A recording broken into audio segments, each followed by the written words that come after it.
Burkina Faso has staged an act the world had never imagined. 100 tons of watermelons. Not stockpiles of weapons, not crates of machinery, not foreign fertilizers dropped off by aid trucks. Instead, truckloads of ripe green fruit, the same ones you slice open at summer gatherings, were lowered into shallow pits until the desert swallowed them whole. Beneath the blazing Sahel sun, red flesh disappeared under sand. At first sight, it seemed madness. A country already battling hunger-bearing food, a land desperate for water discarding fruit that is 90% water? To international media, it was a joke. Headlines mocked, "Burkina Faso buries its breakfast." Commentators laughed, shaking their heads at waste and poor governance. Yet to President Ibrahim Traoré and his people, this was no comedy. It was resistance with purpose. They called it Project Oasis. For them, each watermelon was not food lost, but sovereignty planted. In the Sahel, a watermelon is not only fruit, it is nature's reservoir, wrapped in a green shell, holding minerals, fiber, and moisture capable of breathing life into dead ground. Buried in the right way, the fruit becomes a slow-release tank of water. Its decomposing pulp feeds microbes, enriches soil, and gives desert land a memory of fertility. That is why Project Oasis matters. It is more than melons. It is a radical rejection of dependency, a signal that survival can be rewritten. What appears absurd today may tomorrow be remembered as the day the desert itself was reborn, because behind the act lies logic invisible to the outside world, but clear to farmers of Burkina Faso. For decades, the Sahel has been chained not only by drought, but by dependence.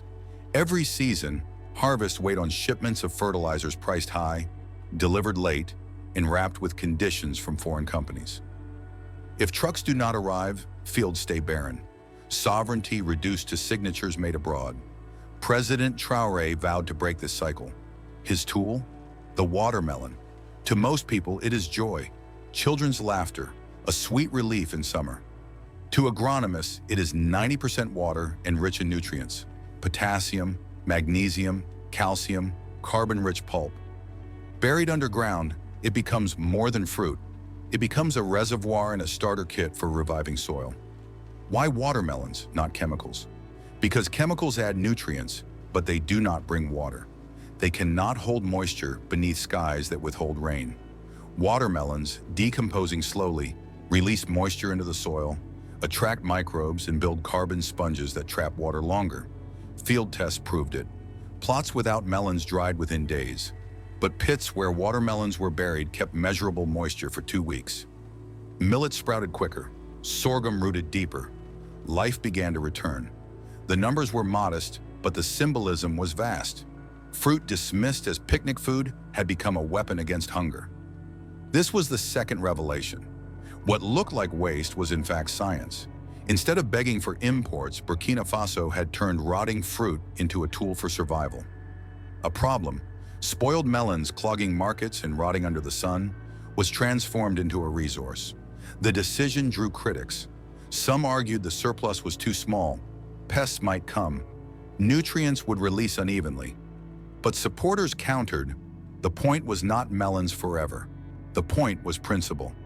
Africa could turn its own surplus into strength instead of waiting endlessly for foreign help. Traoré declared it openly. If the world sells us fertilizers with chains, then we will make our own fertility from what the earth already gives. This was no ordinary policy, it was a manifesto. The first question, why bury watermelons, found its answer in science and sovereignty. But from that seed grew another question. What else could be possible? If melons can turn dust into life, why not mango waste, citrus peels, peanut shells? Could the Sahel itself become a laboratory of resilience? At home, reactions were mixed. Villagers near the test sites watched curiously. Children clapped, chanting songs of planting water. Elders remembered rituals where offerings were buried to call rain. To them, it was tradition reborn. But in cities, vendors fumed. Radio callers asked, how can we bury food while our children are hungry? Debate polarized society, reckless waste or visionary gamble. 2 weeks later came the third reveal. Sprouts emerged where barren land had been. Farmers touched soil and whispered, it feels alive again. The evidence did not silence critics, but it shifted tone. The mockery began to falter. Across Mali, Niger, Chad, radio stations buzzed.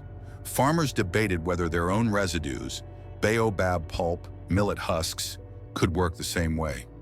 Agricultural students called it the science of the poor by the poor. A fruit had sparked a continental conversation. Western press mocked louder.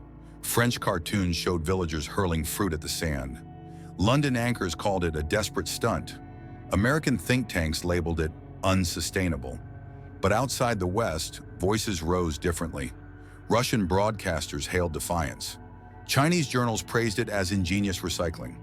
Turkish outlets called it dignity rooted in tradition. Project Oasis was no longer just science. It was politics. It was identity. Then came a leak. A memo, allegedly from a European fertilizer trade group, warned that if melons worked, fertilizer demand across West Africa could collapse. Billions in revenue gone. The memo urged media allies to discredit the science, frame the act as reckless, pair images of buried melons with starving children. Suddenly, headlines sharpened. Accusations of fraud, corruption, hidden deals filled the air. But inside Burkina Faso, the leak had the opposite effect. People asked, if industries were this afraid, maybe the melons were powerful. Memes spread, watermelons smashing chains. Captions read, "Fear the fruit." The storm could have drowned the project. But then independent scientists confirmed early results. Moisture lasted 14 days instead of 4. Roots grew twice as deep. Microbial activity rose by 35%. These were not miracles, but they were proof. The government presented photos side by side, dust on one side, green sprouts on the other. They declared, "This is not theater. This is science." The backlash continued abroad, but at home, pride returned. Farmers gave testimony. One said, "For 10 years we threw seeds and nothing grew. After the melons, the soil feels alive. My children will eat," economists added their voice. Even partial adoption could cut fertilizer imports 15% in 5 years. Millions saved, redirected into schools and hospitals. For a nation trapped by debt, this was freedom. By the second year, Project Oasis was no longer policy. It was movement. Women's cooperatives organized melon days. Soldiers and school children buried fruit side by side. Teachers taught lessons on planting water. Fields grew with millet and sorghum where dust had ruled. Yes, melons alone cannot feed a nation, but they sparked something larger. The belief that waste can be wealth, that survival can be grown without permission. And this is the harvest that matters most. Not melons, not millet, but dignity. A hungry nation can be controlled. A nation that believes in its own soil cannot be broken. So the question remains, if 100 tons of melons can shake an empire of fertilizers, what else might Africa bury in the sand to grow its freedom? History may laugh at melons today, but one day history may laugh instead at those who mocked them. For in the Sahel, power was not found in steel or oil. It was found in fruit, a rind, a sweetness, buried quietly in dust, yet strong enough to water freedom. Do you want me to make this into a ready-to-record YouTube narration script? Short sentences, dramatic pauses, voice-friendly? Or keep it in this article storytelling style?